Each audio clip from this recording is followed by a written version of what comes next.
Assalamu alaikum al'ummar cikin garin Kano, da fatan na same ku cikin ƙoshin lafiya tare kuma da fatan kowa yana cikin kwanciyar hankali. To masha Allah, shekaran jiya na shigo cikin garin Kano. So da na shigo cikin garin Kano, abin da na gani gaskiya ban yi tunanin wannan abun ba.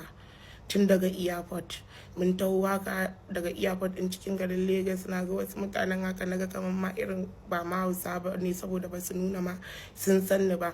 Sai da aka zo cikin garin Kano mun sauka wajen karfe 9 haka saura, jirgin mu ya sauka. Sai da muka taho haka muna tafiya, na sun fiyar da kai, na ji mutane suna alhamdulillah alhamdulillah murja, na ji wasu ma suna rike ni, na ji wasu ba dattijai ne suna insha Allahu karshen wahala kenan, kuma in Allah ya yarda ko kina da niyyar komawa in Allah ya yarda ba inda zaki tafi, kina nan a cikin garin nan. Abin nan ya sa ni tunani, na ce a to menene wannan abin nan hakan da yake faruwa, Allah shi ya bar wa kansa sani. Na ce daman wa'annan Hausawa ne kuma duk sun gane ni, duk muna tare da irin haka. Kuma dattijai tun daga airport jikina ya fara mutuwa. So da na fito da na zo gida akai in shigo gida na ƙi zuwa gida. Wanda ya kai ni ma, wanda ya ja ni, ya ce ba inda zan je, ba inda maganar in tsaya a wani guri a biki na tashi na koma da sassafe ko wani kaza wai kaza, gida za mu wuce, dan fim ne. Sai dai in ce da shi ubangiji Allah ya shi mai albarka, Allah ya cika mishi burin sai je, sai mun je gida. Akai in shiga gida na shiga, akai in shiga gida na shiga. Mutanen unguwa sun zo, wasu suna kuka da suka gani, wasu suna meye, wasu suna meye. Sai shi mai gidan namu da kansa na ji ya ce zo ki miƙo min buta. Sai na dan samu ƙwari na ce to ba abin da zai faru, bari in shiga.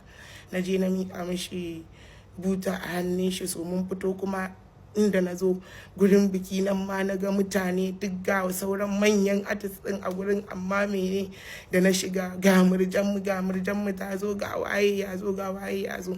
To dan Allah dan Annabi, da wannan daman nake so in yi amfani al'ummar Kano, duk wanda ya san cewa na bata mishi rai ko ina ba shi haushi, dan Allah dan Annabi ya yi haƙuri, ya yafe min. Ni ma wallahi Allah na yafe wa kowa, kuma ba ni da fushin kowa yanzu a cikin zuciyata a Kano, saboda mutanen da suka nuna damuwarsu a kaina da ƙauna sirrin jayi, wanda suke nuna ƙiyayyarsu da komai a cikin karan kaina.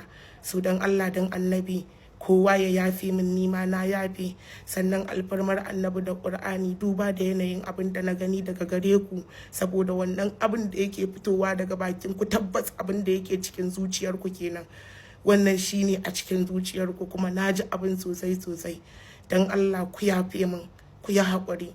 Kuma a cikin abin da nake yi 100% in Allah ya yarda zan cire 80 a cikin shi.